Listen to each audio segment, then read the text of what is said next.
Bonjour à tous, bienvenue à ce nouveau webinaire de défis et controverses.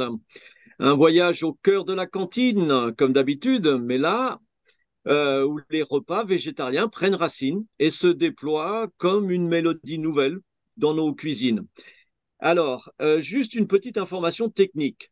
Vous avez en bas de votre menu une fenêtre qui s'appelle Q et R. Donc, c'est pour les questions et les réponses. Donc, nous vous remercions d'avance de poser vos questions dans cette fenêtre-là, ce qui nous permet de les conserver et éventuellement de vous répondre après le webinaire si nous n'avons pas le temps de répondre à toutes les questions pendant le webinaire et nous les ferons suivre à nos intervenants experts. Voilà, donc aujourd'hui, en fait, nous allons parler des menus végétariens. Et comme vous le savez, l'expérimentation du menu végétarien hebdomadaire issu de la loi Egalim est désormais une obligation incontournable depuis le 1er janvier 2023 avec la loi Climat et Résilience.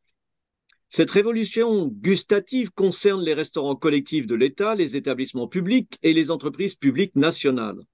Mais derrière cette mélodie législative pavée de bonnes intentions se cachent des défis et des controverses, parfois houleuses, dans un pays où la viande a longtemps rythmé nos repas et nos traditions. Aujourd'hui, pour composer cette nouvelle symphonie gustative, nos cuisiniers doivent revoir leur partition et créer un équilibre, pas seulement sur le plan nutritionnel, mais aussi dans l'imaginaire collectif. Le menu végétarien ne se résume pas à une simple absence de viande, il est bien plus que cela. Il s'agit d'une sélection minutieuse d'aliments qui exclut poissons, crustacés et fruits de mer, mais peut inclure des protéines animales telles que les œufs et les produits laitiers, comme il est indiqué sur la plateforme Ma Cantine, la plateforme du ministère de l'Agriculture. Les alternatives protéiques sont multiples, des légumineuses aux céréales en passant par les œufs et les produits laitiers. Cependant, harmoniser ces nouvelles saveurs dans nos cantines requiert une orchestration précise. Ça requiert de l'information, de la formation, des adaptations, des approvisionnements, des échanges avec d'autres professionnels de la restauration, ainsi qu'avec vos convives. Alors, plongeons ensemble dans cette symphonie culinaire pour explorer les notes inédites du menu végétarien et composer un avenir gastronomique harmonieux. Et pour en débattre, passons tout de suite à table avec nos invités. Parmi nous, nous avons Florence Burga, qui est philosophe, directrice de recherche à l'INRAE, détachée à l'ENS, l'École nationale supérieure de Paris. Florence, vous développez une ontologie animale, c'est-à-dire une approche visant à mieux comprendre la nature de l'être des animaux en utilisant la phénoménologie, qui explore le sens qu'ils attribuent à leurs sensations.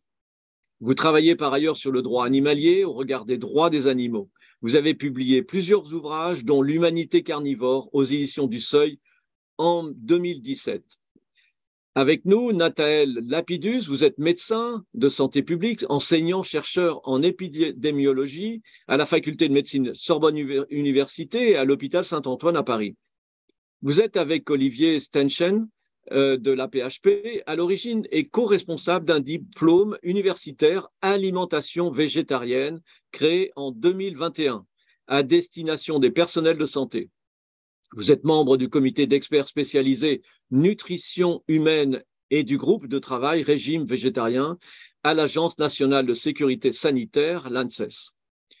Kevan Mostafavi, fidèle des colonnes du magazine Notre Cuisine, vous êtes chargé de mission au sein de l'association Assiette Végétale, dont la mission est d'augmenter la part des options végétales au menu de la restauration collective française. Et nous verrons cela, puisque vous réussissez vraiment bien votre mission.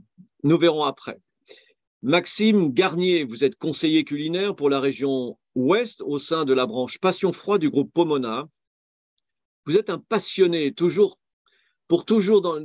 par l'univers de la restauration et de la cuisine, et c'est pour cela que vous nous accompagnez aujourd'hui et que vous accompagnez les professionnels de la restauration. Flexitarien affirmé, vous aimez conjuguer les mondes culinaires et gourmands pour les amener vers une cuisine plus végétale, plus éthique et plus durable. Et avec nous, François Mauvais, donc vous êtes le président de Cantine Responsable, donc vous m'accompagnez et toute notre équipe, alors pas seulement de techniciens, mais ils sont techniciens aussi de l'agence Les Mots qui manquent qui nous accompagne aujourd'hui. Et donc, nous allons commencer tout de suite et de débattre sur ces sujets de menu végétarien. Et je passe la parole à Florence Burga. Je vous remercie beaucoup et sans plus tarder, donc je vais présenter un exposé de quelques minutes au cours duquel je voudrais aborder les 4 points suivants. Premièrement, le caractère singulier de l'aliment carné. En effet, pour l'obtenir, il faut tuer des individus dont la chair sera extraite. Nous ne sommes en effet plus les charognards que nous avons été au Paléolithique inférieur.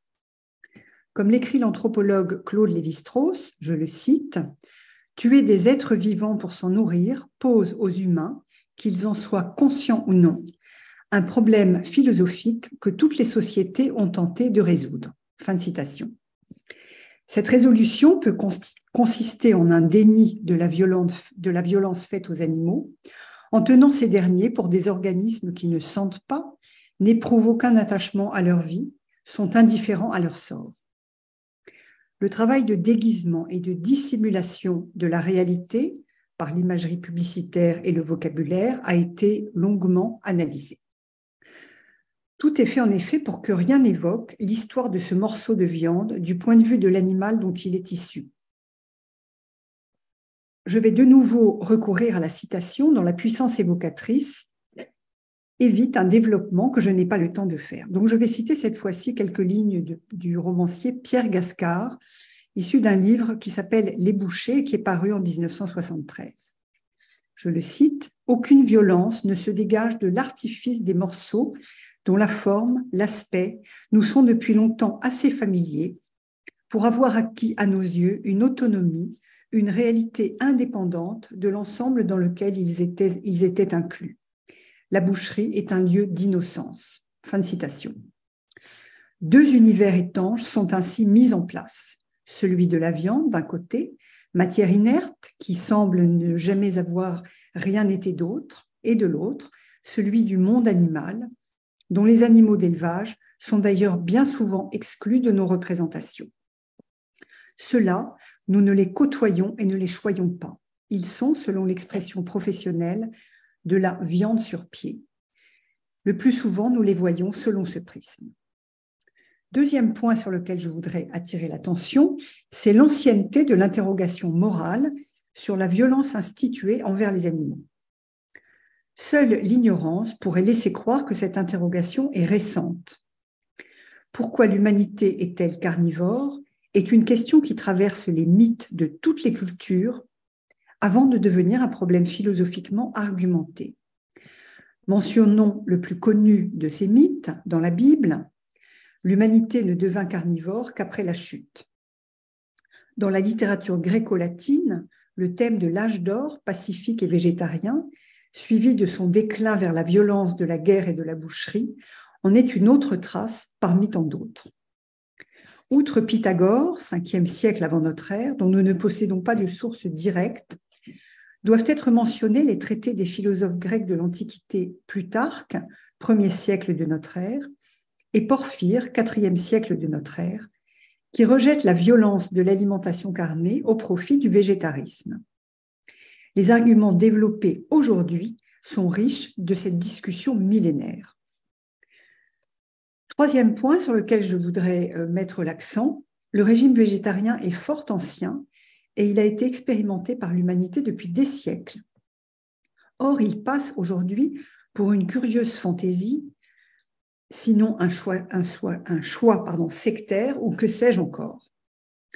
Donc, c'est trop peu qu'il exista plusieurs tentatives pour instituer le végétarisme et mettre ainsi fin à la violence la plus importante envers les animaux. Ainsi trouve-t-on les tentatives suivantes. 3 tentatives en Inde, d'abord par l'empereur Ashoka, converti au bouddhisme au IIIe siècle de notre ère. Plus tard, dans le Gujarat, par son roi Kumarapala au XIIe siècle. Enfin, par Gandhi lui-même au XXe siècle. En Chine et en Corée, sous l'influence de la branche végétarienne du bouddhisme. des tentatives furent aussi faites pour instituer le végétarisme. Il faut noter que l'invention des simili-carnés ou fausses viandes est une spécialité culinaire chinoise qui remonte au Xe siècle. Au Japon, enfin, au VIIe siècle, sous l'impulsion de l'empereur qui bannit également les pièges pour la chasse et la pêche. Certes, ces proscriptions ne furent probablement pas suivies à la lettre. Elles n'étaient en rien dictatoriales. Mais elles indiquent une volonté politique d'instaurer une alimentation fondée sur des principes éthiques de non-violence envers les animaux. Les revendications actuelles de certains groupes prônant une vie sans cruauté ont donc, vous le voyez, des racines très profondes. Quatrième et dernier point sur lequel je voudrais attirer votre attention, ce sont les résistances qui sont opposées à la fin de la boucherie, il faudrait ajouter de la pêche. Ces résistances ne sont à mon sens ni d'ordre gustatif ni d'ordre nutritionnel.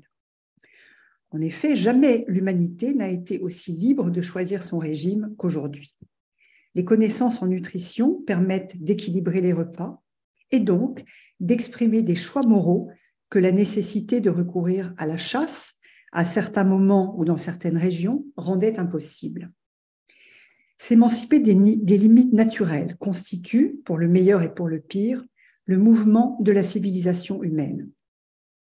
Alors que les indicateurs vont dans le sens du nécessaire déclin de l'alimentation carnée, les résistances se font de plus en plus agressives. Sans m'arrêter sur la revendication d'une virilité carnivore, pouvant aussi bien être portée ou chérie par des femmes, j'aimerais dire quelques mots de l'argument selon lequel le végétarisme, voire le végétalisme, n'est pas naturel, car il requiert, pour le végétalisme, une complémentation en vitamine B12. Tout se passe donc comme si les carnivores se portaient tous très bien du seul fait qu'ils consomment de la chair animale, comme si aucun d'eux, à aucun moment de sa vie, ne recourait à des compléments alimentaires. On sait que toute la population est carencée en vitamine D. Les gens prennent communément de la vitamine C, du cuivre, du zinc, etc. Il est donc faux de dire que ces compléments alimentaires sont réservés uniquement aux personnes qui ne mangent pas de produits animaux. Le recours à une supplémentation est perçu comme l'indice d'un écart insupportable au regard de la nature. De nombreux produits destinés à tous les consommateurs sont eux-mêmes enrichis de certains compléments. Mais surtout, faut-il rappeler que l'humanité n'a de cesse de s'écarter de la nature pour s'affirmer culturellement par l'artifice. Que la moralisation de nos rapports aux êtres sensibles passe par un abaissement de la violence. Même si l'homme était carnivore au sens physiologique du terme, comme le sont certains animaux, il pourrait vouloir se défaire d'une nature qui le pousse à tuer.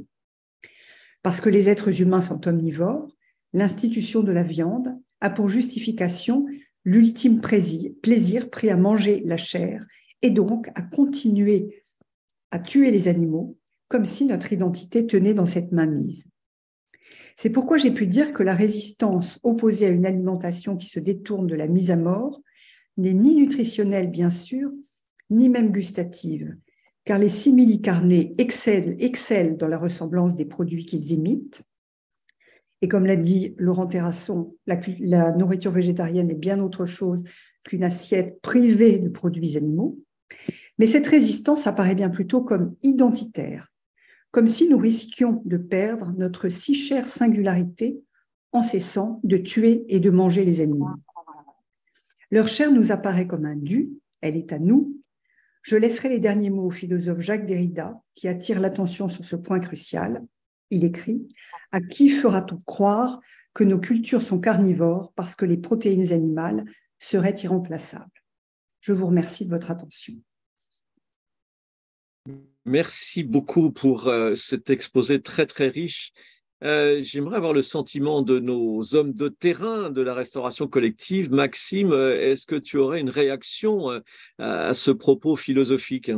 Oui, bonjour à toutes et à tous. Effectivement, j'aimerais revenir sur le premier point de Florence Burga en soulignant que les animaux d'élevage souffrent d'un défaut de considération qui est vraiment voulu par les parties prenantes intéressées. Et oui, si vous cherchez des études sur les émotions et la sensibilité des animaux, vous en trouverez un grand nombre sur les animaux de compagnie, les chats et les chiens. Et par contre, sur les animaux d'élevage, vous en trouverez peu, voire pas du tout, parce que ce n'est pas le prisme avec lequel la majorité des gens souhaitent les voir. Pourtant, ces animaux d'élevage sont aussi sensibles et intelligents que nos animaux de compagnie. Ils ressentent la joie, la tristesse, la peur, l'attachement, la séparation. Et pour gagner le dernier point de Florence Burga au sujet des réticences, il est vrai que depuis que nous accompagnons les professionnels dans la végétalisation de leur menu, j'ai vu une vraie évolution dans la perception des chefs de cuisine. Il y a beaucoup moins de réticences qu'au début, et on est passé du refus à l'acceptation et même parfois au plaisir, c'est pour vous dire. Les réticences que j'ai connues il y a quelques années commencent à disparaître. Petit à petit, elles s'estompent. Merci Maxime. Kevin, je voudrais avoir ton avis, puisque toi, tu parcours toute la France pour aussi accompagner les acteurs de la restauration collective. Oui, bonjour à toutes et tous. Bah, déjà, je trouve ça vraiment super que ce sujet-là de la maltraitance animale et de notre rapport à la viande soit traité aujourd'hui parce que, en fait, en général, en restauration collective, quand on parle de ce sujet-là, on l'aborde soit sous l'angle environnemental, soit sous l'angle santé, mais assez peu finalement sous cet angle éthique.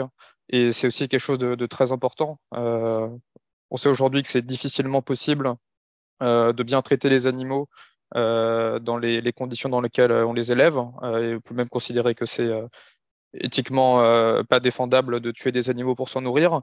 Et finalement, ça, je pense qu'on gagnerait aussi à en parler en restauration collective.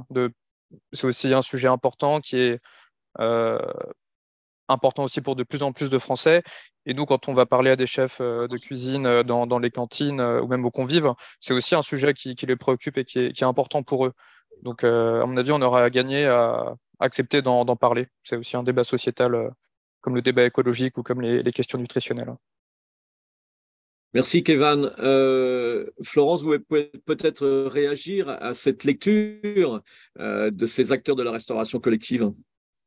Oui, bien, je suis très heureuse d'entendre que vous estimez qu'il faut faire entrer dans la discussion la question des animaux. Et bien évidemment, je crois que si on limite le débat à des questions de santé, d'environnement, de nutrition, dont tout le monde, bien sûr, s'accorde à reconnaître qu'elles sont importantes, la question, c'est quand même qu'est-ce que j'ai dans mon assiette, un animal qu'on a tué, très jeune en outre, et qui, comme n'importe lequel d'entre nous, a une appétence à poursuivre sa vie. Donc, en effet, dans la mesure où cela ne revêt aucun caractère de nécessité, c'est une question centrale dans la réflexion sur la végétalisation de l'alimentation. Merci beaucoup. Après cette première approche philosophique, éthique même, nous allons quand même aborder le sujet de la santé avec vous, Nathaël Lapidus. Donc, je vous passe la parole. Merci Laurent et bonjour à toutes et tous. Alors, je vais juste prendre un instant, comme il est d'usage quand on s'exprime en tant que professionnel de santé ou du monde scientifique, pour signaler que je n'ai aucun lien d'intérêt à déclarer et je précise également que je m'exprime à titre personnel et pas au nom des institutions et des comités d'experts auxquels j'appartiens. Donc merci à l'équipe des cantines responsables de m'avoir invité à ce webinaire. Alors, c'est toujours un peu délicat de passer après Florence Burga, on peut que décevoir, mais en tout cas, ses propos étaient une fois de plus passionnants. Juste quelques rappels pour contextualiser ma prise de parole. Alors, on constate depuis maintenant une dizaine d'années un intérêt croissant pour les alimentations très végétalisées. J'entends par là les régimes végétariens, donc sans chair animale, végétaliens, donc sans produits d'origine animale, y compris les œufs et les produits laitiers, voire flexitariens, alors c'est-à-dire teneur très réduite en chair animale, même si la définition pour ce dernier reste encore assez discutable. Les motivations habituelles à végétaliser son alimentation, donc en plus de contraintes financières qui prennent une importance considérable ces dernières années, reposent habituellement sur trois axes qui sont loin d'être mutuellement exclusifs. Premièrement, considération pour la condition animale et la souffrance que peut renfermer un morceau de viande. Merci encore à Florence Burga d'avoir rappelé que les enjeux philosophiques que soulève la consommation carnée sont en lien direct avec le sujet qui nous réunit aujourd'hui. Deuxièmement, la recherche d'une alimentation plus saine. Alors, il y a maintenant un très large consensus scientifique selon lequel une plus grande végétalisation de nos habitudes alimentaires serait bénéfique pour prévenir notamment les maladies métaboliques comme le diabète ou les maladies cardiovasculaires qui sont au premier rang des causes de mortalité dans nos pays industrialisés. Et troisièmement, la recherche de leviers d'action individuels pour limiter notre empreinte environnementale. Et sur ce point également, il apparaît clairement que la diminution de la consommation carnée est un prérequis vraiment indispensable pour limiter nos émissions de gaz à effet de serre, sans parler des autres enjeux environnementaux. Je fais juste un aparté sur ce point. Alors, si n'importe qui vous pose la question un jour, vous pouvez lui confirmer que oui, la bavette qu'il a mangée aujourd'hui et les riz de veau qu'il a mangés à Châlons seront en partie responsables des incendies en Afrique et ailleurs. Et on ne va pas enrayer la catastrophe climatique qui a déjà commencé en enfouissant la tête dans le sable ou dans le pâté. Bref, ce dernier point est dans un contexte d'urgence climatique chaque jour plus pressante, permet à lui seul de prévoir que nos sociétés vont devoir poursuivre, amplifier cette évolution vers une plus grande végétalisation de l'alimentation. Alors, je cite souvent une enquête France-Agrimaire de 2021 qui rapportait déjà qu'un quart de la population adulte se déclarait végétarienne ou flexitarienne, et une proportion importante de répondants déclaraient qu'ils souhaitaient aller vers un régime plus restrictif en produits d'origine animale. Ça concernait près de 20% chez les 15-35 ans, donc les principaux consommateurs de demain. Et pourtant, on a pu constater, via plusieurs travaux universitaires notamment, que les personnes qui souhaitaient se faire accompagner dans cette démarche de végétalisation peinaient à trouver des professionnels de santé compétents et que ces derniers, parfois conscients de leur insuffisance de formation sur ce sujet, pensaient plus prudent de dissuader leurs patients de suivre ces régimes végétariens ou végétaliens au vu des bénéfices et des risques que nous sommes toutes mal identifiés. Et c'est donc dans ce contexte qu'avec Olivier Stéchen, on a créé il y a 2 ans le diplôme universitaire alimentation végétarienne à Sorbonne Université, avec pour objectif principal justement d'aider les professionnels de santé à accompagner les patients dans une démarche de végétalisation de l'alimentation au vu de l'information scientifique disponible sur le sujet. Alors, il ne s'agit surtout pas de faire la promotion d'un régime végétarien ou végétalien. D'ailleurs, c'est une question qu'on évacue dès le début de la formation, de savoir si un régime végétarien ou végétalien est meilleur pour la santé qu'un régime carné, parce qu'il est tout à fait possible d'avoir une alimentation parfaitement équilibrée avec ou sans une quantité modérée de produits d'origine animale. Et l'étiquette qu'on met sur un régime donné, végétarien, végétalien ou autre, ne permet pas à elle seule d'évaluer sa qualité. Et si on rappelle que les recommandations et grands principes de santé publique vont vers une plus grande végétalisation de l'alimentation, la décision d'adopter ou non un régime végétarien appartient aux patients seuls, et notre rôle de professionnel de santé est de l'accompagner en toutes circonstances. On en vient à la question de la restauration collective qui nous réunit. Elle est abordée dans cette formation, ne serait-ce que parce qu'elle s'adresse en partie à des diététiciennes, plus rarement des diététiciens, en charge de la planification des repas. Et c'est l'occasion de faire un point sur les enjeux nutritionnels, la situation réglementaire, les dernières recommandations et les retours d'expérience sur le sujet. Sur le plan nutritionnel, déjà, on peut tordre le cou à beaucoup d'idées reçues. Suite à la loi Egalim, on a vu beaucoup de parents s'inquiéter, et c'est bien légitime, sur la qualité nutritionnelle des repas végétariens et leurs conséquences sur la santé des enfants. Or, les enjeux sont en fait assez limités si on considère que la cantine va concerner environ 4 repas sur les 14 de la semaine, hors vacances scolaires. Ça fait environ 20% des repas sur l'année. Donc, un avis de l'ANSES auquel j'ai été associé a ainsi estimé qu'on ne pouvait pas recommander de limite maximale au nombre de repas végétariens à la cantine, les apports étant globalement couverts dans tous les cas. En particulier, les apports en protéines qui cristallisent les craintes dans l'imaginaire collectif. Sur l'ensemble des repas pris à la cantine ou en dehors, ils étaient estimés à plus de 2,5 fois la référence nutritionnelle, dans l'hypothèse où tous les repas à la cantine seraient végétariens. Même la vitamine B12, que l'on sait déficiente dans les régimes très végétalisés en l'absence de supplémentation, ne semblait pas vraiment poser de difficultés dans cette hypothèse, du fait des repas, bien sûr, pris à domicile. Je vous invite bien sûr, à lire le rapport pour plus de détails. Dans le même temps, une étude intéressante du CIRAD à Montpellier a estimé que le meilleur compromis entre adéquation aux recommandations nutritionnelles et impact environnemental était proche de 60% des menus végétariens à la cantine. Ça relativise un certain nombre de craintes envers le menu végétarien hebdomadaire, voire quotidien. Finalement, les principaux enjeux du menu végétarien à la cantine sont peut-être à chercher ailleurs que sur le plan strictement nutritionnel. Il y a des enjeux environnementaux, bien sûr, qu'on a déjà abordés, et au risque de me répéter, il y a vraiment urgence à modifier nos habitudes de consommation. Des enjeux d'éducation au goût et à la nutrition, car c'est l'occasion de faire découvrir aux enfants des nouvelles saveurs, de faciliter l'adoption d'une alimentation saine et durable chez l'adulte en devenir, ne serait-ce qu'en montrant qu'une alimentation avec moins de viande, c'est aussi une alimentation avec plus de plein de bonnes choses pour compenser. Et des enjeux de justice sociale. Un menu végétarien sera plus souvent compatible avec des restrictions alimentaires, d'origine confessionnelle notamment, ce qui permet de favoriser l'inclusivité et la fréquentation de la cantine, y compris dans des populations parfois défavorisées où la cantine est la garantie d'avoir au moins un repas équilibré par jour. Ouais, il n'en reste pas moins que la mise en place d'un menu végétarien dans les meilleures conditions reste une véritable gageure sans accompagner les acteurs impliqués. Alors, j'ai une pensée émue pour les équipes de cuisine qui se sont vues imposer des nouvelles contraintes avec la loi Egalim, puis la loi Climat et Résilience, souvent sans réelle formation sur le sujet, d'après les retours que j'ai pu avoir. Et ben, sur ce point, on peut que remercier les associations qui se saisissent de cette problématique. Alors, je pense bien sûr au travail formidable d'Assiette Végétale, dont Evan nous parlera plus longuement, à l'initiative VG Cantine de l'AVF et à d'autres.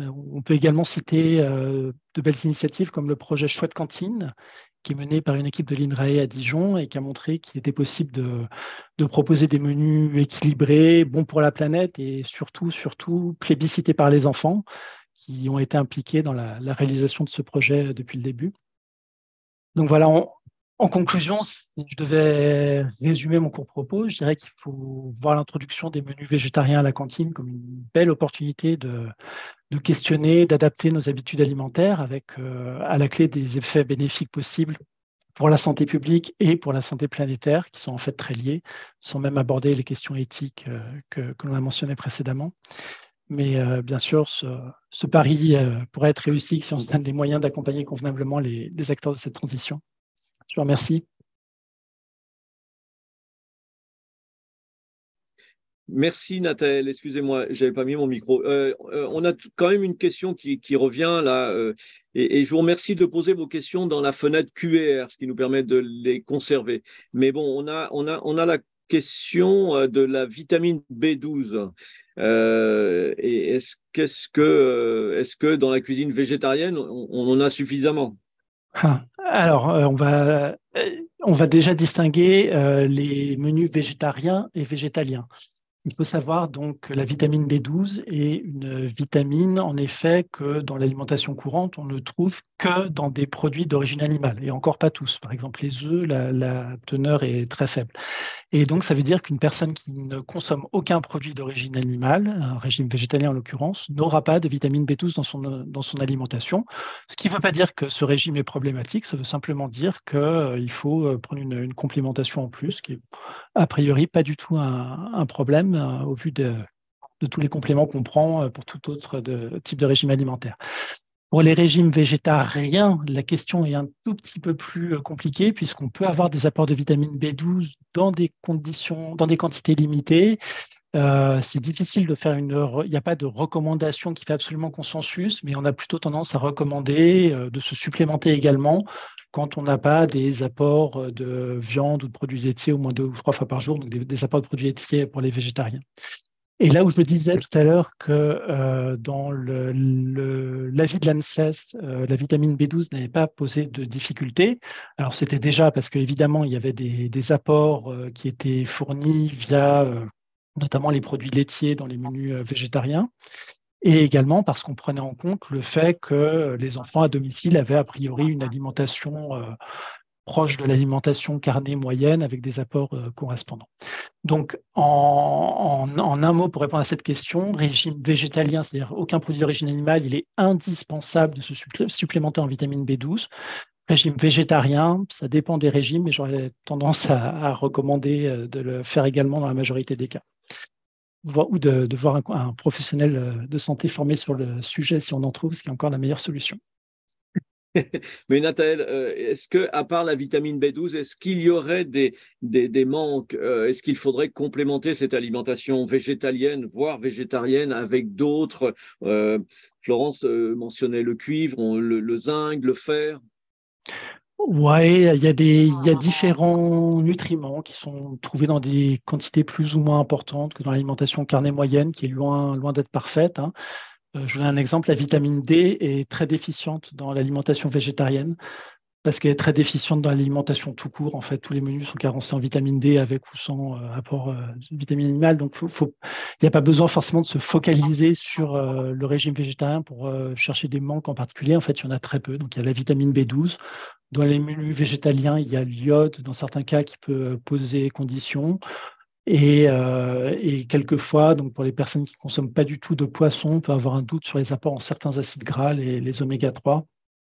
Mais en fait, si la question est d'avoir un régime absolument optimal qui respecte à la lettre toutes les recommandations nutritionnelles, oui, il y a une attention particulière à porter sur les régimes végétariens, mais sur tous les autres aussi, et on ne le fait pas.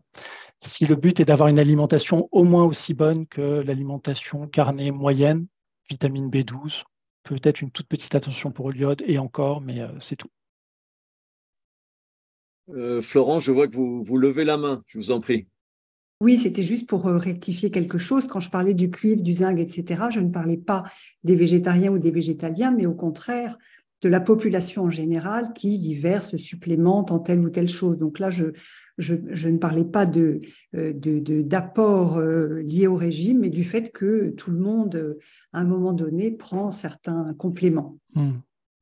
Mais quand un végétalien prend de la vitamine B12, ce n'est pas naturel et suspect, mais quand les céréales du petit déjeuner grand public sont pleines de suppléments vitaminiques ou en minéraux, ça pose en général pas de problème à le concevoir.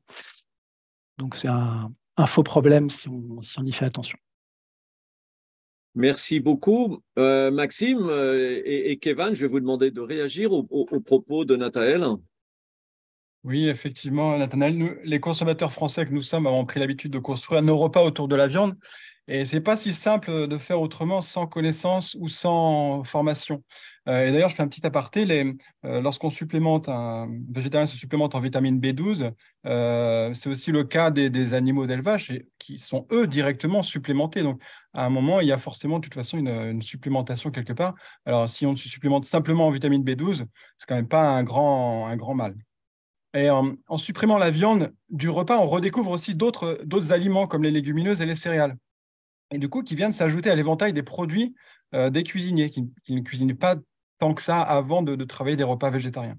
L'objectif, c'est bien de démocratiser ces repas végétariens afin que ce soit non pas un choix par défaut, mais un choix par plaisir.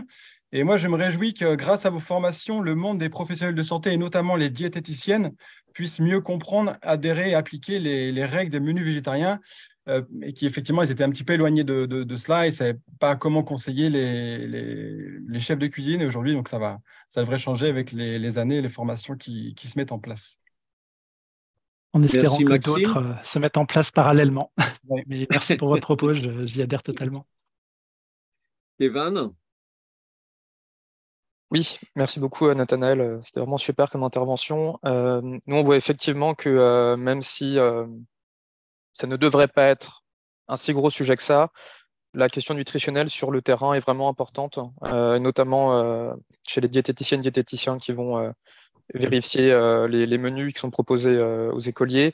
Il peut y avoir vraiment des résistances fortes.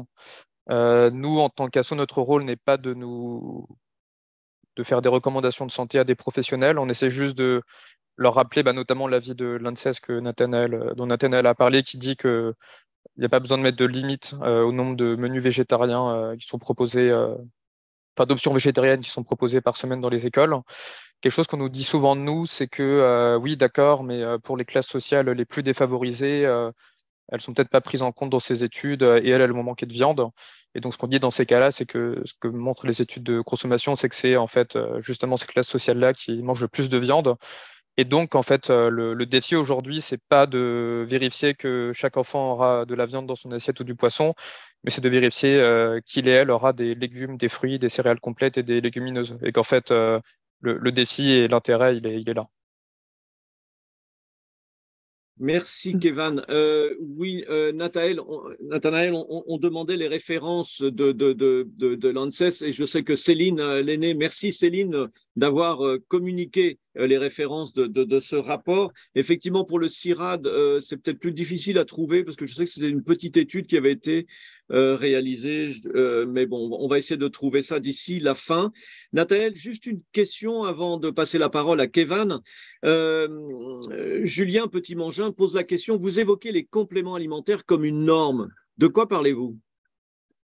Une norme, c'est un grand mot, mais en fait, Florence Burga a commenté ce propos, c'est-à-dire que la plupart des compléments alimentaires vendus dans le commerce sont à destination de la population générale non végétarienne et beaucoup de personnes en prennent pour différentes raisons. D'ailleurs, l'alimentation carnée moyenne n'est pas optimale sur le plan nutritionnel à bien des égards. C'était également les céréales du petit déjeuner qui étaient largement supplémentées en différents nutriments, donc et c'est tout à fait admis en tant que tel. Donc oui, c'était voilà, rien de plus que ce qui a déjà été dit. Mon propos était simplement de dire que une objection qui était fréquemment faite au régime végétalien était de dire oui, mais pour que ce soit viable, il faut se supplémenter en moins en vitamine B12, ce qui est vrai, mais qu'il y a beaucoup d'autres régimes suboptimaux sur le plan nutritionnel pour lesquels on ne se pose pas ce type de questions.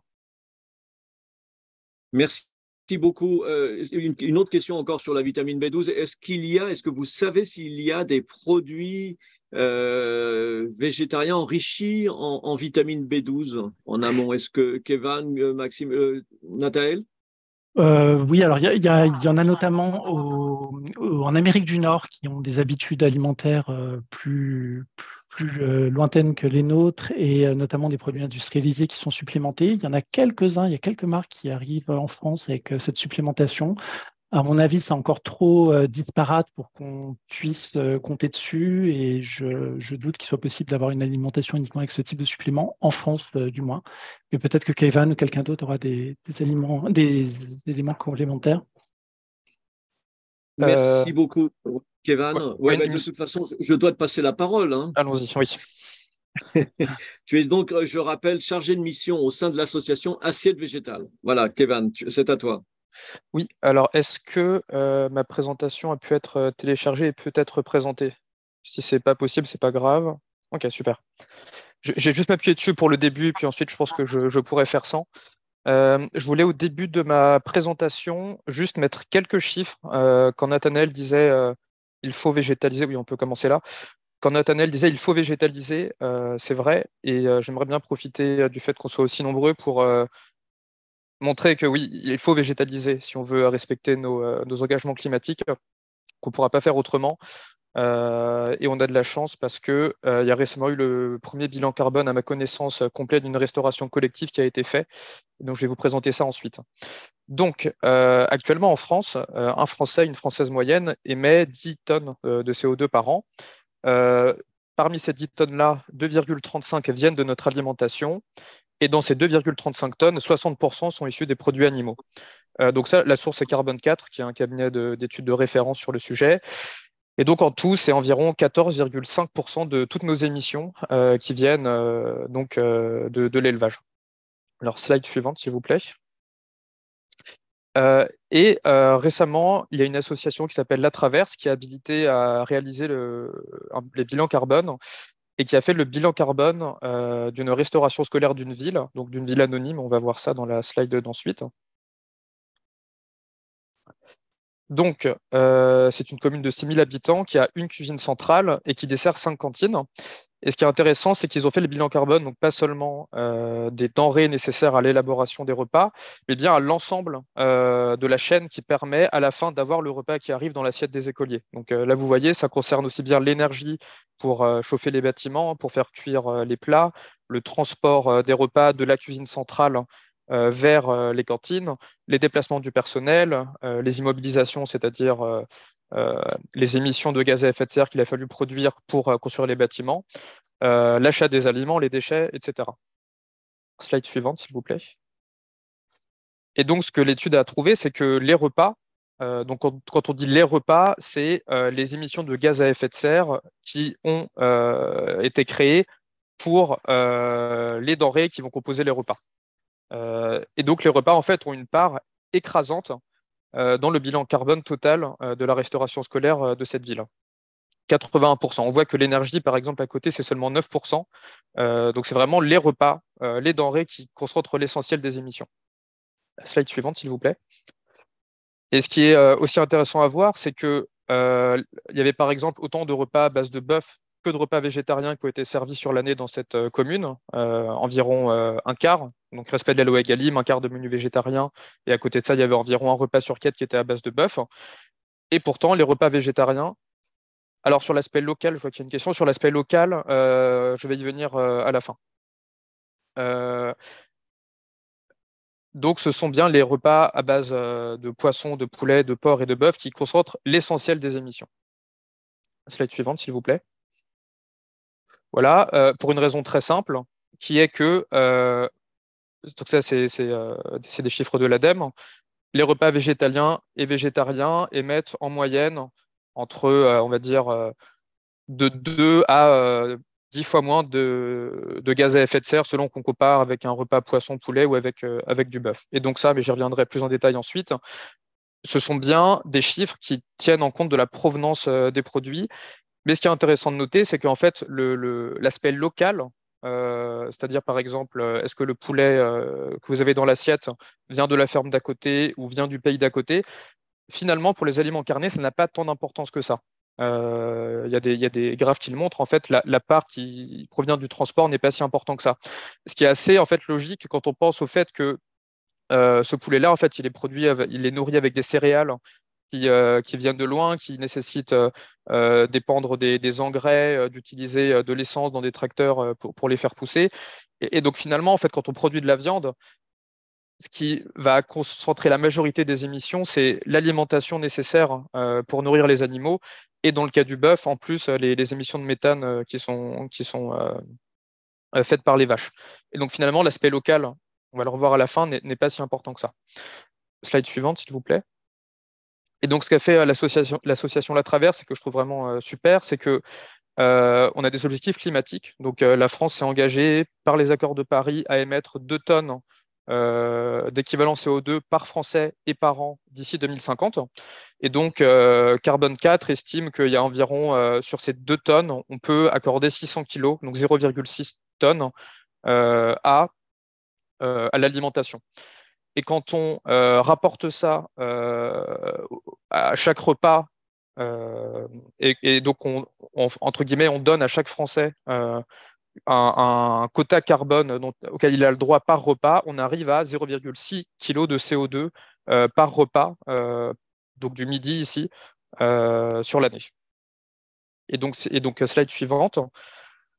Et donc, ce qui est intéressant, c'est que si on veut arriver à ces 0,6 kg de CO2 par repas, alors en fait, il n'y a pas le choix, il faut végétaliser massivement. Et donc, ici, c'est un scénario possible. Donc, vous voyez, vous avez en vert clair et en vert foncé les repas végétariens et végétaliens, et ensuite le reste des repas, donc poulet, porc, poisson, bœuf, qui sont dans différentes couleurs. Et ce qu'a fait l'association, c'est que en 2050, elle a compté que elle a imaginé que l'ensemble des repas servis par les cantines de cette ville étaient bio et locaux. Donc ça, c'est très important. Et que même sous ces conditions-là, il fallait qu'on arrive, donc là vous voyez 46% de repas végétaliens, 33% de repas végétariens, qu'on arrive à environ 79% de repas végétariens et végétaliens, même si on est en 100% bio local. Donc en fait, il n'y a pas le choix. Et donc quand Nathanaël disait il faut végétaliser, c'est pas c'est à prendre au sens littéral. Il faut végétaliser si on veut respecter nos accords climatiques.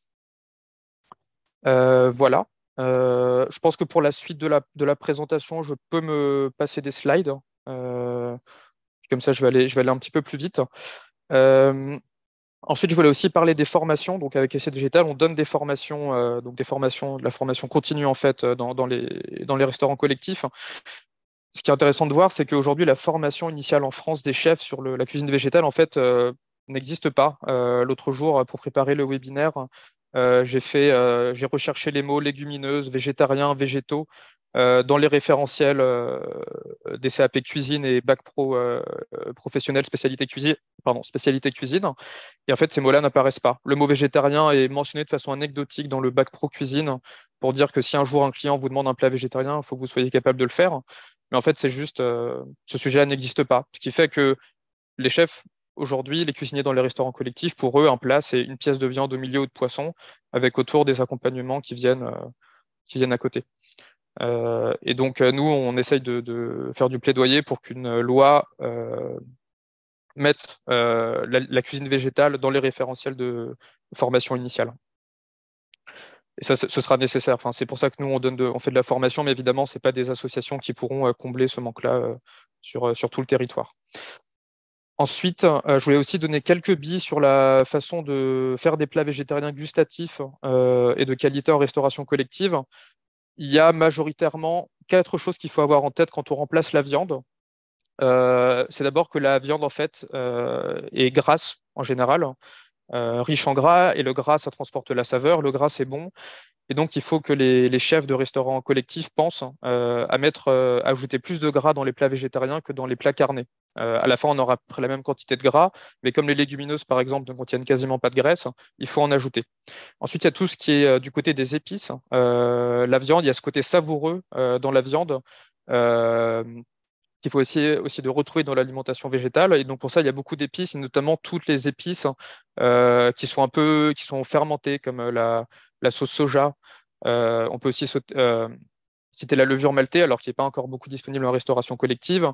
D'autres épices comme le paprika fumé. Les champignons aussi apportent ce côté savoureux, la sauce tomate. Ensuite, il y a le côté texture, permettre aux convives de se servir de son couteau et de sa fourchette pour couper des morceaux dans son assiette, d'avoir de la résistance sous la dent, donc c'est la mâche. Pour ça, on peut cuire des légumes al dente, on peut laisser des gros morceaux, on peut utiliser des substituts comme le tofu, le tempeh, le seitan, voire de temps en temps aussi des alternatives plus transformées comme des simili carnés de temps en temps, ça fait aussi plaisir aux enfants. Et il y a aussi une question sur la cuisson des légumineuses, où les cuisiniers ont en général un répertoire mental très riche sur toutes les façons de préparer la viande, alors que sur les légumineuses, on ne pense pas au fait que des lentilles corail, par exemple, on peut les surcuire pour les incorporer dans une sauce tomate pour apporter de la protéine, sans que ce soit forcément visible. On peut aussi passer des pois chiches au four pour les rendre croustillants. Et donc, il y a toute une gamme comme ça de plats végétariens qui peuvent se cuisiner en cuisant les légumineuses de façon différente. Et donc ça, notamment, on en parle dans nos formations. Il y a évidemment beaucoup d'autres choses à dire sur la cuisine végétale, mais le temps est limité. Il me reste combien de temps, Laurent? Vas-y, on va prendre un petit peu plus de temps pour les questions. Ok, ça marche. Puis Maxime va être rapide. Ok, ça marche. Dans ce cas-là, je vais juste conclure dans ce cas-là en disant qu'en fait, en restauration collective à l'heure actuelle, là, on parle du défi végétarien. Certes, c'est un défi, mais en même temps, c'est aussi bon de se rendre compte qu'actuellement, il y a déjà plus de 130 villes qui soit proposent une option quotidienne végétarienne dans toutes leurs écoles, soit ont mis en place 2 jours végétariens par semaine. Donc les villes qui proposent une option quotidienne, on peut citer Bordeaux, Chartres, Grenoble, Lyon, Montpellier, Pau, Perpignan. Alors, ce n'est pas que des villes de gauche aussi, ça c'est bien de le noter. Et parmi les villes qui ont mis en place 2 jours végétariens par semaine, il va y avoir Lille, Lyon également, Paris, c'est le cas dans presque tous les arrondissements, Nantes, Poitiers. Donc en fait, c'est vraiment démocratisé déjà, donc ça existe déjà et ça marche. Il y a 2 départements qui proposent déjà une option végétarienne quotidienne dans tous leurs collèges ou presque. Les Hauts-de-Seine proposent une option quotidienne dans l'intégralité de leurs collèges. Les Yvelines, c'est dans tous leurs collèges qui ont au moins 3 options. Donc, de mémoire, c'est au moins 75% des collèges. Et enfin, il y a aussi les Crous qui proposent une option végétarienne quotidienne. Ça marche super bien. Il y a déjà un Crous, le Crous de Bretagne, le plus gros, qui a 50% de plats végétariens sur l'ensemble des 3 millions de repas qu'ils servent chaque année. Le Crous de Grenoble aussi, ils sont à plus de 40%. Et globalement, les Crous font un très gros travail depuis longtemps, en fait, parce qu'il y avait la demande des étudiants sur la végétalisation. Et là, le CNUS, donc, qui est l'organisme qui fédère les Crous, vient d'annoncer que dans son plan de transition écologique, il voulait passer à respectivement 30 et 50% de plats végétariens en 2025 et en 2030. Donc, c'est un défi, les plats végétariens en restauration collective, mais ça existe déjà et ça existe beaucoup. Et donc, ça montre bien que c'est possible. Merci beaucoup. Merci, Kevan. Donc, Maxime, tu as la lourde tâche d'être concis. Mais vas-y. De rattraper le temps perdu. C'est pas gagné, hein, je vous le dis, Laurent, c'est pas gagné. Effectivement, les menus végétariens commencent par d'abord l'acceptation, on l'a vu tous ensemble. On avance tous ensemble dans cette démocratisation et cette vulgarisation, au sens noble, j'entends, des menus végétariens. Producteurs, distributeurs, cuisiniers, consommateurs et organisations support.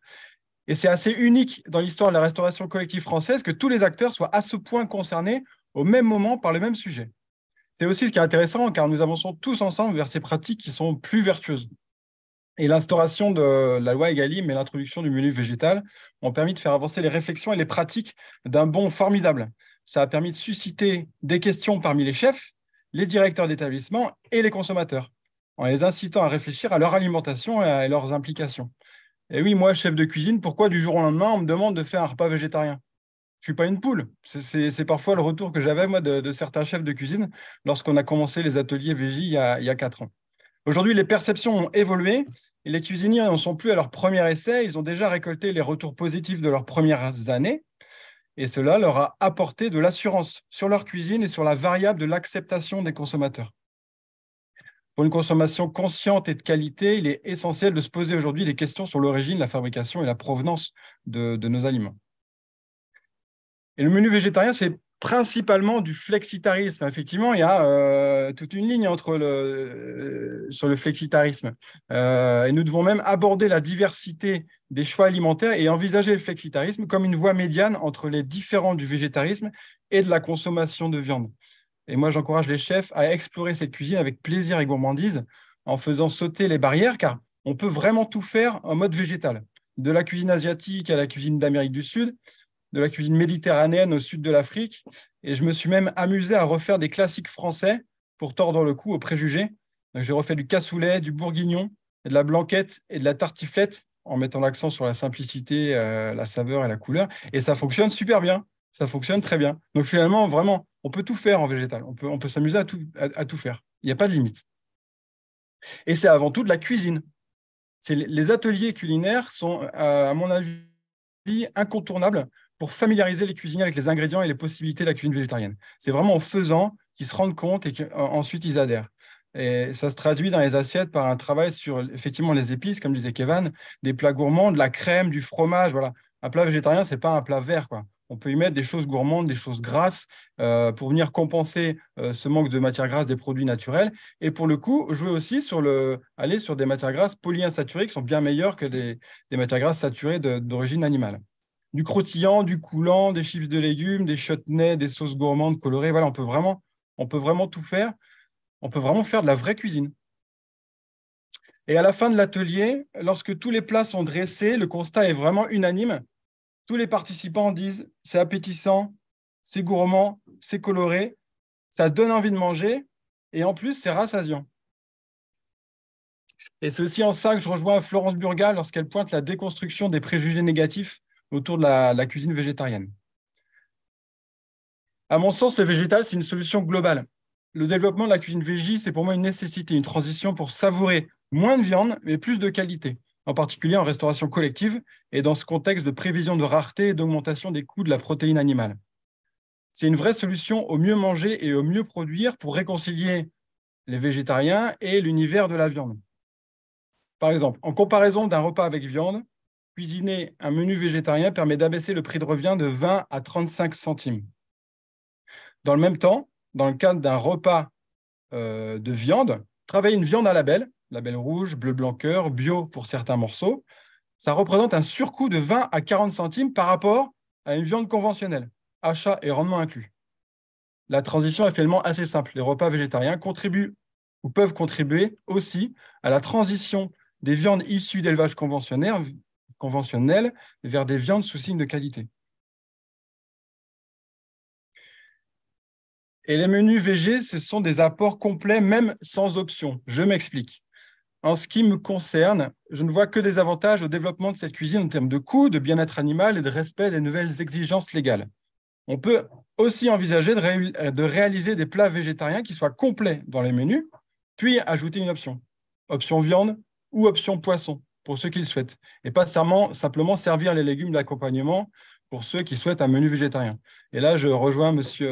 Lapidus, Nathanaël, qui détaille l'importance de l'équilibre nutritionnel. Et avec les nouvelles générations de chefs et d'enfants, à mon sens, nous avons passé la première étape qui est de sensibiliser, convaincre et faire adhérer. Maintenant, il faut transformer l'essai et aller plus loin. En convertissant les produits conventionnels en produits labellisés, grâce au levier des menus végétariens, qui, pour ce faire, devront se multiplier dans les plans alimentaires. En proposant le plat végé comme une base complète pouvant être agrémentée de viande ou poisson, comme je viens d'expliquer, et également en affichant le score environnementaux des produits vendus et des menus servis. En donnant une vraie place à la cuisine végétarienne dans les cursus des écoles hôtelières, et enfin en alliant la cuisine traditionnelle avec les nouvelles tendances culinaires auxquelles adhèrent les jeunes générations d'enfants et les jeunes générations de chefs. Voilà, je vous remercie de votre attention et j'aimerais conclure en encourageant tous les chefs, mais aussi les citoyens que nous sommes, à repenser nos habitudes alimentaires, à considérer les avantages économiques et environnementaux de cette transition et à embrasser la cuisine végétarienne avec créativité, plaisir et gourmandise. Merci beaucoup, merci Maxime, merci à tous nos intervenants. On va passer maintenant à la séance de questions-réponses. Anne-Claire Durand, merci beaucoup. Vous avez donc précisé dans la fenêtre discussion la référence pour les travaux du CIRAD. J'ai vu aussi, Nathanaël, vous avez répondu à cet élu de Villepreux inquiète qui avait besoin de labels et qui souligne les réticences vis-à-vis des repas purement végétariens. Est-ce que pour vous, Nathanaël, le label, ça peut rassurer les parents d'élèves? Je ne suis pas très compétent pour répondre à cette question. Il y a des personnes au contact des parents d'élèves qui répondront mieux que moi, mais je signale simplement Peut-être, qu'il existe, juste pour dire, il existe de nombreux labels végétariens, véganes, et il y en a un qui a une valeur européenne, qui est une certification que j'ai indiqué, le V-Label. C'est un de ceux de qualité, il en existe certainement d'autres. Oui.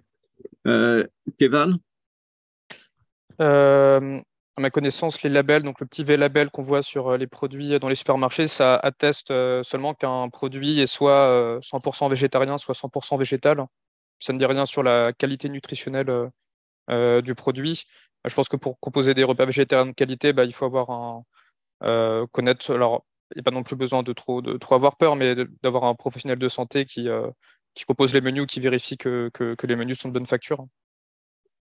Kevin, Kevin et Maxime, parce que vous, votre expérience de terrain, je pense qu'on voit quand même dans certains endroits encore de la résistance des consommateurs par rapport au menu végétarien. Je pense qu'en Île-de-France, c'est peut-être un peu plus ouvert. Est-ce que vous avez constaté comme ça, Kevin, tu mentionnais plus de 130 villes. Alors, bien sûr, c'était que des gens de gauche, hein, c'est ce que tu as dit, hein, le lien entre la politique non, justement. Non, je rigole. Ah, pardon, excuse-moi.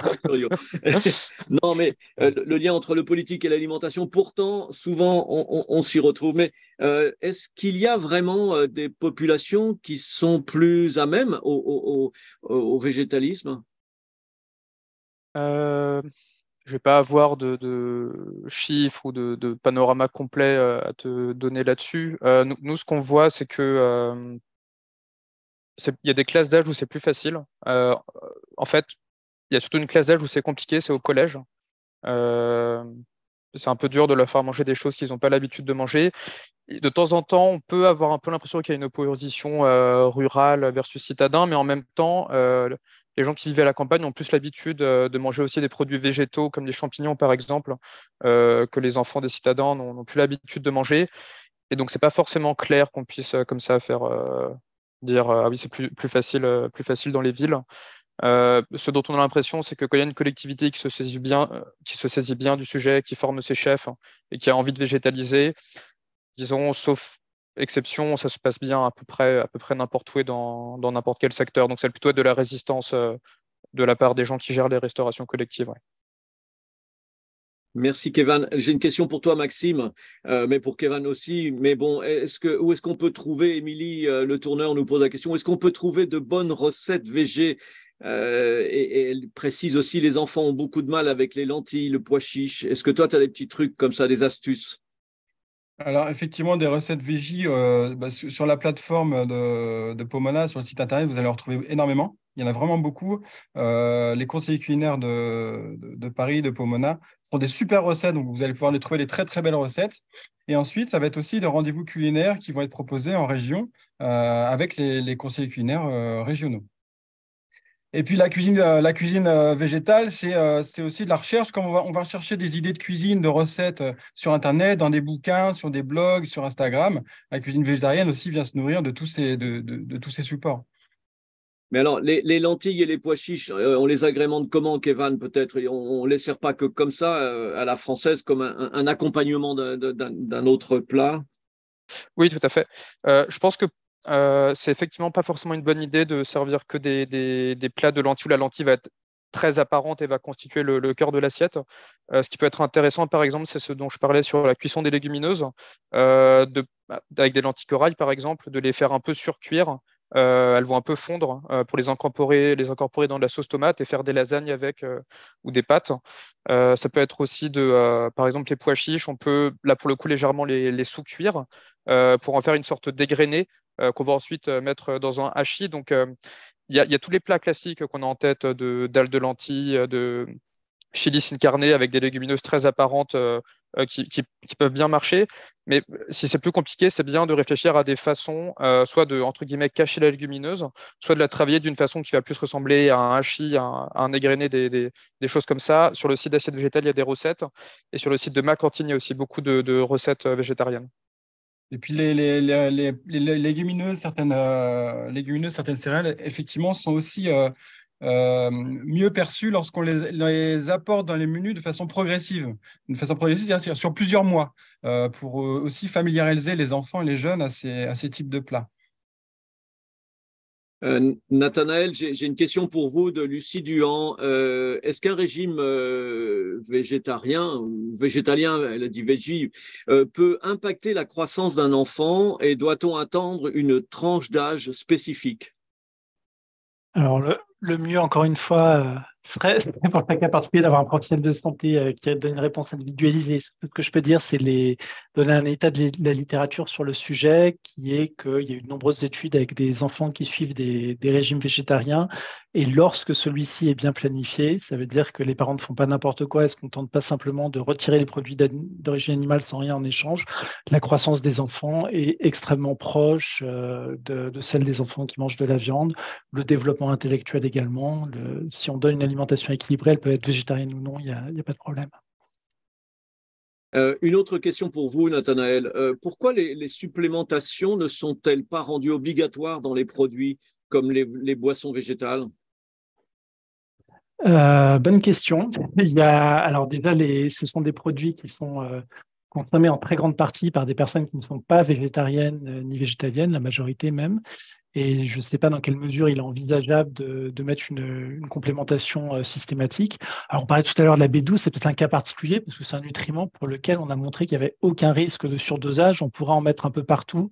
D'ailleurs, ça coûte à peu près rien au niveau économique. Et c'est vrai qu'on pourrait tout à fait imaginer des politiques de santé publique où on supplémenterait de manière systématique un grand nombre de menus, d'aliments en particulier destinés à ces populations, qui seraient bénéfiques. Et puis, il y a certainement d'autres enjeux. Je pense par exemple dans les boissons végétales, certaines beaucoup pendant un temps étaient supplémentées en calcium. Alors c'était fait à partir d'une algue, le lithotame, et qui permettait d'obtenir des boissons enrichies en calcium justement pour les enfants qui ne prenaient pas de produits laitiers d'origine animale. Et le procédé de fabrication a fait perdre le label bio à ces produits. Quand il y avait du lithotame, donc du calcium, le produit n'était plus bio. Donc des parents qui souhaitaient avoir les produits de meilleure qualité pour leurs enfants sans forcément de connaissances approfondies en nutrition, voyaient que ça perdait le label bio, donc allaient éviter les consommations de ces produits enrichis. Donc il peut y avoir des effets pervers liés à de la réglementation qui m'échappent. Mais c'est une très bonne question. Merci beaucoup. J'ai une question. Oui, les repas végétariens, mais quand il s'agit donc d'un spectateur anonyme, quand il s'agit de s'approvisionner avec des produits dont les tarifs sont moins importants que ceux de circuit court, mais qui viennent de régions lointaines. Est-ce intéressant? Je ne sais pas exactement, mais peut-être qu'il s'agit de soja, des choses comme ça. Et la question, notre interlocuteur continue, et jusqu'ici, nous n'avons pas eu ou peu de recettes réalisables à grande échelle. Exemple, 4000 repas, donc pour 4000 repas, donc pour la restauration collective. Avez-vous de bonnes sources de recettes? Car sinon, pas évident à mettre en place dans la réalité. Mais les recettes que vous proposez sur vos sites, Assiette Végétale, le groupe Pomona, est-ce que c'est des recettes pour ce nombre de personnes, 4000 personnes? Oui, oui, les recettes sur lesquelles je travaille et on travaille, c'est les recettes qui sont adaptées au format cuisine professionnelle, modèle bac gastro, four mixte, c'est vraiment des recettes adaptées. Après, chaque client va avoir des contraintes particulières, ce qui fait qu'il va modifier plus ou moins la recette ou pas du tout, mais elles sont calibrées pour ce genre de travail. Oui, tout à fait. Oui, oui, nos recettes sont faites pour les cuisines centrales. Après, c'est vrai que les cuisines centrales, certaines ont des spécifiques, enfin, toutes les cuisines centrales ne sont pas les mêmes. Mais typiquement, les recettes végétariennes les plus simples à faire, c'est celles où la mise à l'échelle se fait bien. Donc là où il y a beaucoup de manipulation à la main, on ne va pas proposer ces recettes-là aux cuisines centrales. On a beaucoup de recettes de type curry, enfin tout ce qui est tous les plats en sauce en fait vous en faites 500 ou 2000, ça, le temps est relativement proche. Ces recettes-là existent. Il y a le site Ma Cantine là, que j'ai mis en commentaire où on propose ces recettes-là. Mais c'est vrai qu'il y a quelques temps, c'était un peu un défi de trouver des recettes végétariennes pour les cuisines centrales. Aujourd'hui, notamment via ce site-là, ça se fait bien. Et sur Kevin, parce qu'on revient sur la question des circuits courts. Alors, je n'ai pas tout à fait saisi peut-être le sens de la question, mais est-ce qu'il y a une problématique tu disais qu'il n'y avait pas de problématique de transport, en fait. Ce n'était pas le problème du local qui impactait le bilan carbone, mais est-ce que pour avoir des produits, je pense au tofu, je pense au soja peut-être qui viennent de très loin, est-ce que ça, c'est des problèmes qu'il faut aborder dans la constitution des menus végétariens? Bah, il faut d'abord savoir quels sont les objectifs quand pour sa restauration collective. Si c'est purement un objectif bilan carbone, le côté local n'est pas si important que ça. Mais évidemment, ce n'est pas le seul objectif et je pense que personne ne pense qu'au bilan carbone. Voilà, ça dépend vraiment. Si le but, c'est de développer l'économie locale, bah, évidemment, il faut essayer de s'approvisionner de façon locale. Je n'ai pas de réponse unifiée à apporter à cette question-là. Sur le soja spécifiquement, alors, en fait, le soja que les humains mangent ne déforeste pas. C'est majoritairement du soja français qui est produit dans le sud-ouest, mais ça commence un petit peu dans l'est aussi. Le soja qui déforeste, c'est celui qui nourrit les animaux d'élevage et qui, lui, effectivement, vient de zones un peu sensibles en Amérique du Sud. Mais donc, il n'y a pas de réponse unifiée, ça dépend de vos objectifs avec votre restauration collective. On a beaucoup de questions sur la formation. Donc, Maxime et Kevin, c'est encore vous. Hein, désolé, je me tourne encore vers vous deux. On me demande sur les formations qui sont réalisées par Assiette Végétale, est-ce qu'elles sont financées, prises en charge? Et pareillement, Pomona, est-ce que vous dispensez, vous, Maxime, des formations? Et si les agents de cuisine désirent les suivre, comment demander, obtenir ces subventions?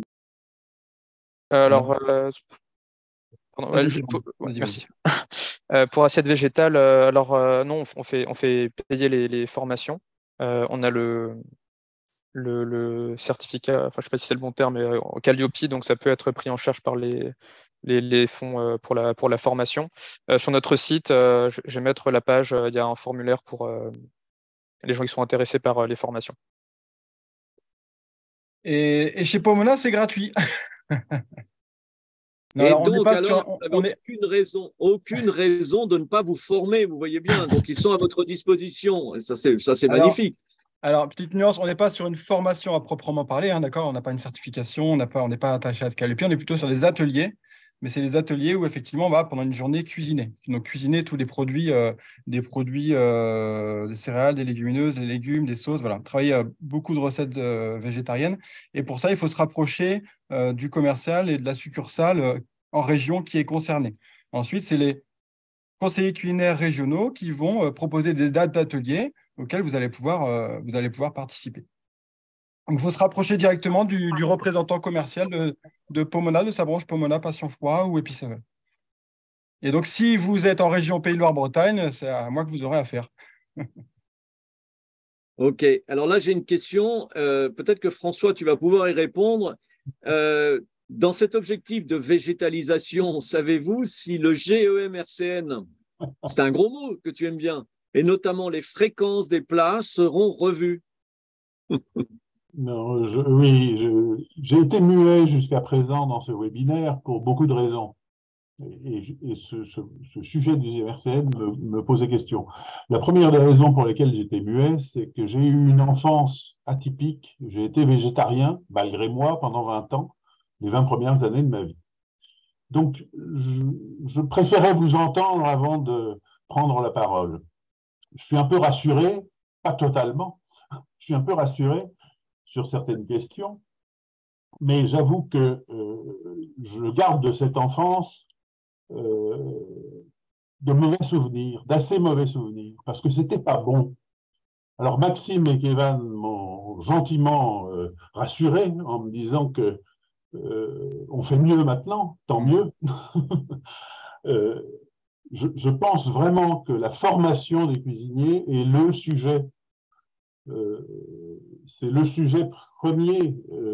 Un cuisinier n'est pas formé pour faire des repas végétariens, surtout en apportant au plat qu'il prépare goût, texture, nature, mâche, ce qui a été dit tout à l'heure.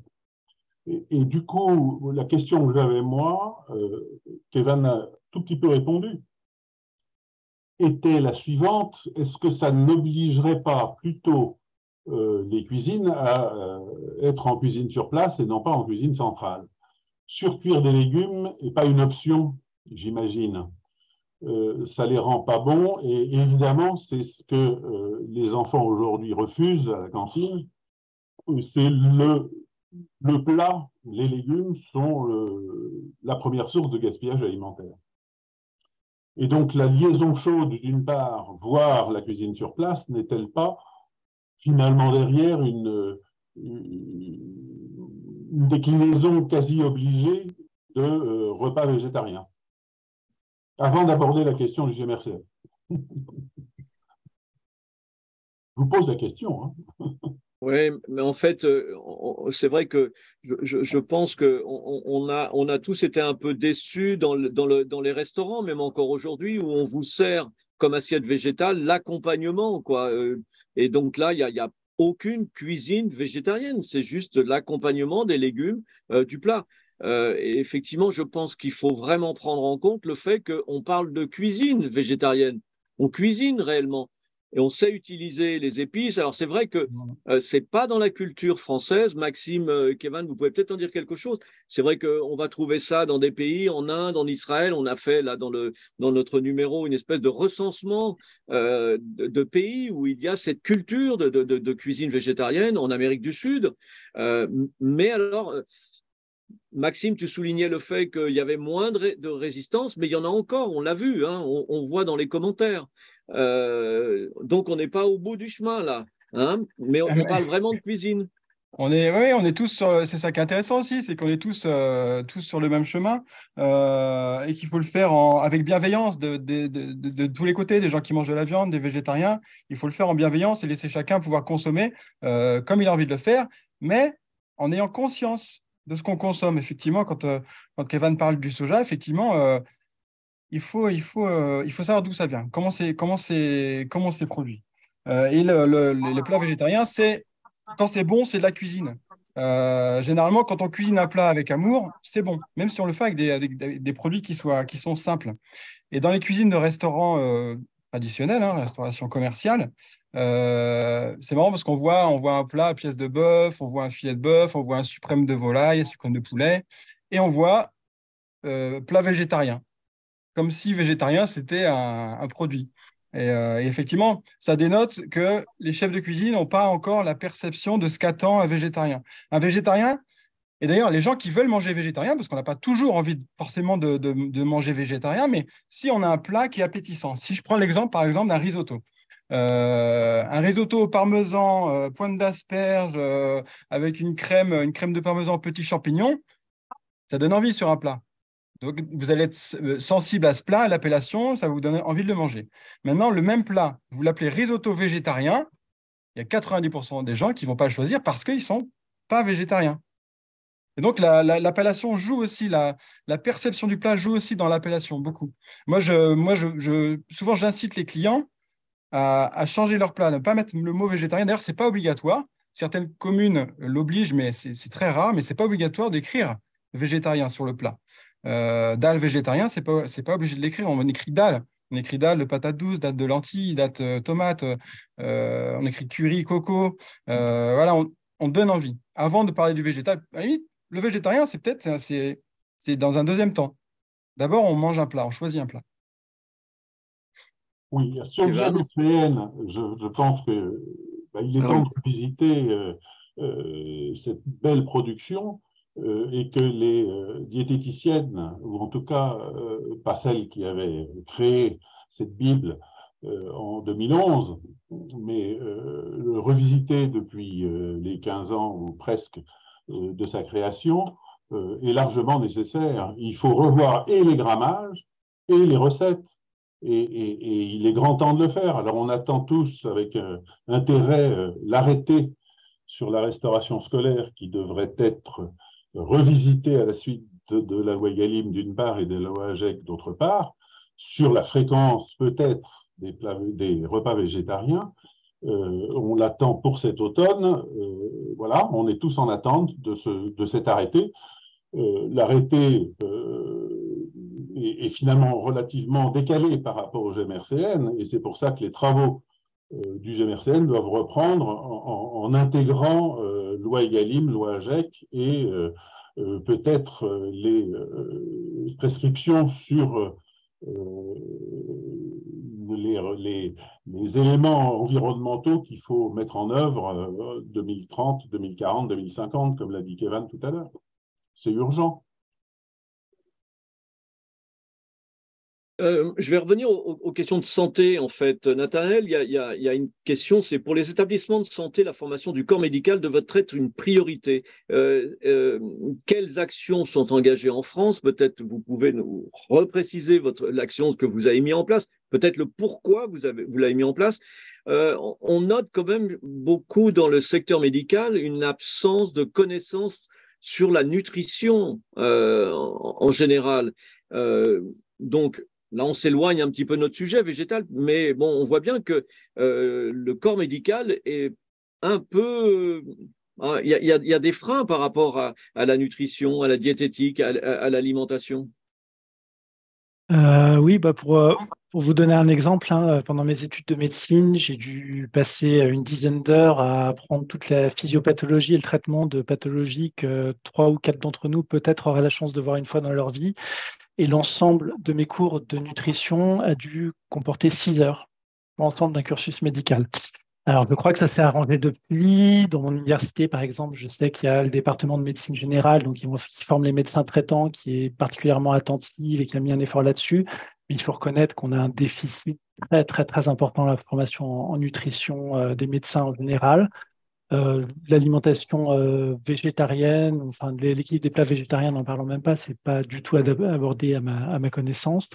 J'ai eu des contacts avec de nombreuses diététiciennes, notamment via le DU, qui m'ont dit que c'était encore pareil aujourd'hui dans à peu près toutes les formations dont j'ai entendu parler. Donc il y a encore beaucoup de travail.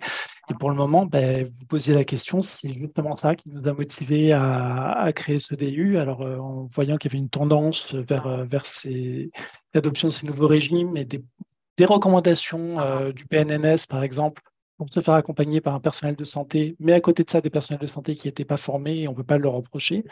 Il y avait un vrai manque de ce côté-là, et ce qui justifie le fait de faire cette formation. Alors, il y a d'autres outils qui se créent, je pense notamment...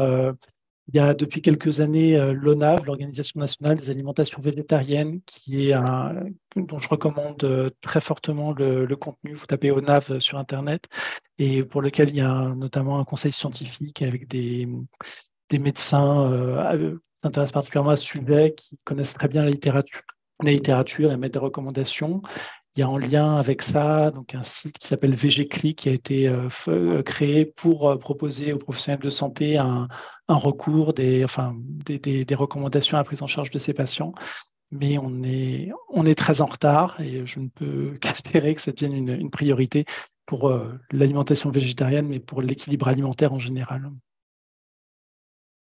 Merci Nathanaël. On a encore une question, malgré votre réponse par rapport aux enfants, Nathanaël, sur les adolescents. Est-ce que par rapport à cette consommation de repas végétariens, est-ce qu'il y a des recommandations particulières? En particulier, souligne Marie-Noël, concernant le fer. Il n'y a pas de recommandation à ce stade. Alors, il y a peut-être que d'ici quelques mois, des choses vont sortir et me contrediront. Mais à ce stade, non, il n'y a pas de recommandation. Chez l'adolescent, en général, il y a des besoins en fer qui peuvent être apportés par une alimentation carnée ou végétale. Il y a le cas particulier des jeunes filles à partir du moment de la puberté, donc avec leur perte menstruelle, qui ont des pertes de fer qui doivent être complémentées. Mais ça concerne les jeunes filles et les femmes d'ailleurs végétariennes et les autres également. Donc à ce stade, il faut faire un suivi et une attention particulière en cas de perte sanguine importante, mais il n'y a pas de suivi particulier qui est recommandé lié uniquement au régime. D'accord. Je vous remercie. On a une question sur le soja, toujours de Marie-Noël, et les phytoestrogènes. Est-ce que c'est un sujet Oui, c'est un sujet. Alors, j'essaie d'être très bref. Donc, le soja contient des molécules qu'on appelle phytoestrogènes, œstrogènes de plantes en fait, parce qu'ils ont une certaine similitude morphologique avec les œstrogènes émis par les vertébrés, enfin les femelles en particulier. Il y a des similarités moléculaires, mais les effets sont très, très différents en général. Et on peut pas transposer les effets de l'un à l'autre. Malgré tout, le soja a été suspecté d'avoir des interactions hormonales pour différentes conditions médicales, notamment des cancers féminins. Il y a un avis de l'AFSES qui précédait l'ANSES, qui doit dater de 2005 en France, qui faisait état justement d'un manque total de connaissances scientifiques à ce sujet, qui aboutissait à un principe de précaution disant on va éviter, on va recommander de ne pas trop consommer de soja dans le doute parce qu'on manque d'informations. Cet avis n'a pas été mis à jour depuis, donc en France, il est toujours de rigueur faute de successeurs, mais aujourd'hui, il contraste vraiment énormément avec toutes les recommandations internationales pour lesquelles on commence à avoir du recul pour penser que, du moins si on s'en fie aux études qui ont été faites à l'étranger, les liens entre soja et santé sont très limités en dehors vraiment d'une consommation industrielle. Et je ne serais pas surpris que ces recommandations viennent à s'assouplir en France également, même si je ne peux pas vous l'assurer à l'heure actuelle.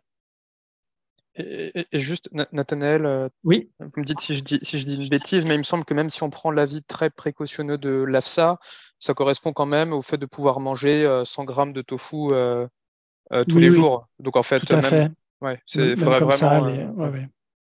Voilà. Je suis tout à fait d'accord. Ça recommande de ne pas en manger dans de grandes quantités, mais même une consommation quotidienne régulière n'est pas en contre-indication. J'aimerais revenir à des questions un peu philosophiques, même si nos auditeurs ne sont pas versés vers la philosophie. Florent, je voudrais revenir quand même vers vous pour conclure ce webinaire. Déjà, peut-être une réaction à ce qui s'est dit et votre position très personnelle par rapport au flexitarisme. Oui, c'est important d'attirer l'attention là-dessus. D'abord, j'ai su qu'au Salon de l'Agriculture, le grand syndicat de la viande bovine, Interbev, axait sa communication aujourd'hui sur le flexitarisme, ce qui montre que ce mot à la mode est un peu creux. Alors, on est frappé d'entendre très largement les gens dire « Oh, mais moi, je suis flexitarien ». Or, les études, enfin les données tout à fait récentes, comme vous le savez, montrent que la consommation de viande a augmenté en France ces dernières années.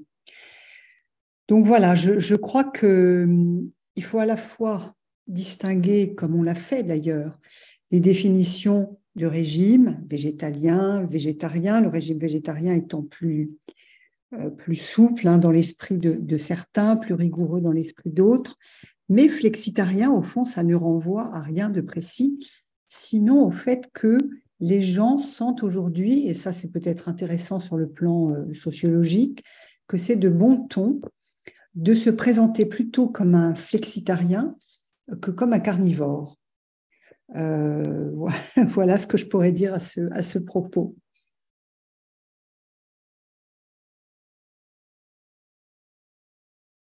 Oui, je disais, je vous remercie pour votre éclairage, mais donc vous pensez que en fait c'est donc une tendance, le flexitarisme, qui nous rassure, c'est-à-dire on a peur du vide, on préfère, on a mis ce mot et puis finalement ça cautionne une autre alimentation moins carnivore. Mais je ne sais pas si ça cautionne une alimentation moins carnivore, puisque les gens disent qu'ils sont flexitariens et dans le même temps, on voit que la consommation de viande a augmenté. Donc en fait, ça semble être un terme un peu creux, parce que pour devenir vraiment flexitarien, il faudrait que chaque personne sache de façon très précise ce qu'elle mangeait hier et ce qu'elle mange aujourd'hui lorsqu'elle se déclare flexitarienne. Donc, bon, j'ai l'impression que c'est un mot qui permet de faire comme avant en disant qu'on ne fait pas comme avant. Est-ce que pour vous, il y a des limites au végétalisme d'un point de vue éthique ou philosophique, en fait, au-delà je pense, du bien-être animal? Des limites au végétalisme, vous voulez dire, est-ce que pour moi, la question de la souffrance des végétaux doit se poser? C'est ça ce que vous voulez dire? Oui, on en avait parlé, Florence, c'est pour ça que je vous relance un tout petit peu là-dessus. Alors écoutez, moi je fais partie des gens qui s'opposent à cette nouvelle, j'allais dire cette nouvelle mode qui consiste en réalité à parler sans cesse de la question végétale pour surtout qu'on ne parle plus de la question animale. Parce que la souffrance des animaux, des mammifères, des poissons, des oiseaux, elle est sûre et certaine, elle est connue depuis toujours, documentée depuis toujours. Et aujourd'hui, on voit surgir donc un discours qui anthropomorphise les plantes, je dis bien anthropomorphise, qui déclare qu'elles ont des sentiments, de la jalousie, des communications. Alors, il ne s'agit pas évidemment de minimiser la complexité de la vie végétale, qui est certainement reliée aussi à tous les éléments du cosmos. Je pense que c'est au regard de la vie animale vraiment l'altérité radicale, qu'on ne peut pas du tout s'identifier aux plantes qui ont de multiples naissances, qui renaissent, qui semblent être mortes et qui repartent à partir de graines sèches. Bon, rien ne permet de dire que les plantes ont une vie, ce qu'on appelle une vie en première personne, une vie réflexive, des sentiments, de la souffrance, on peut le dire sur le plan poétique, mais je découvre aujourd'hui que c'est un peu un nouveau contre-feu à la réflexion sur la condition animale et je trouve que c'est assez problématique et assez inquiétant. Merci beaucoup, Florence, pour votre propos. Nathanaël, on a encore le temps d'une petite question parce que on a une question ici de Lucie Santerre. Le fer est globalement mieux absorbé si d'origine animale. Ce qui me fait peut-être ce qu'on avait évoqué aussi ensemble, c'est le fait d'associer tel nutriment avec telle vitamine ou autre. Il y a des recommandations que vous faites comme ça aussi. Oui, c'est tout à fait vrai. Le fer dit héminique, donc lié à l'hème qui est dans le sang, est mieux absorbé que le fer végétal. Ceci dit, alors le fer est présent dans des quantités importantes au niveau végétal, donc on peut notamment, je pense aux légumineuses, et c'est tout à fait possible d'atteindre des apports suffisants de fer, bien qu'il soit moins bien absorbé avec la consommation uniquement de végétaux. Par ailleurs, le fer héminique n'est pas régulé, c'est-à-dire qu'il est le taux d'absorption à peu près constant, alors que l'organisme peut réguler l'absorption du fer de régime végétal et justement s'adapter plus finement aux besoins. Donc oui, c'est une remarque qui est tout à fait vraie. A priori, les apports en fer végétal sont suffisants pour subvenir aux besoins. Et comme vous le dites très bien, après, il y a différentes manières d'optimiser, si on souhaite, l'absorption du fer.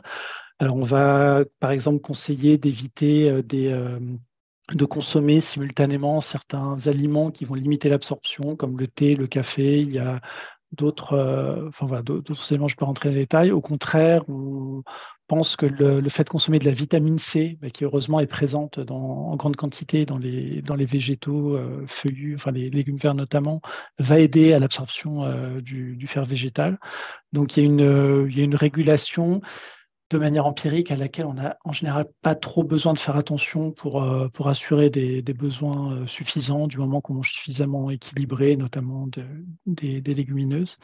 Mais c'est vrai que la remarque initiale est vraie. Quantitativement, le fer d'origine animale est mieux absorbé. Est-ce que Maxime, Kevan, dans vos recettes, est-ce que vous faites attention à l'équilibre nutritionnel et éventuellement à l'assimilation correcte du fer, du zinc, en associant, comme le disait Nathanaël, avec éventuellement de la vitamine C Alors, sur la création des recettes, effectivement, je fais attention à associer les légumineuses, les céréales pour les apports complets en acides aminés.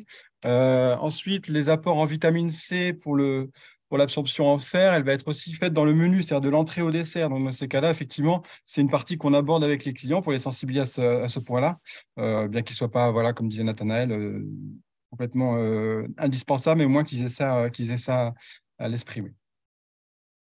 Alors, on ne va pas dans ce genre de détails, et je pense que c'est ce que disait un peu Nathanaël tout à l'heure, c'est-à-dire qu'on a un degré d'exigence avec les menus végétariens qui n'a rien à voir avec les menus non végétariens. Nous, ce qu'on fait, c'est qu'on respecte qu'il y a un apport suffisant en légumineuses et ou en céréales, en légumes, et qu'ensuite il y a les bons niveaux de macronutriments, de glucides, protéines, lipides.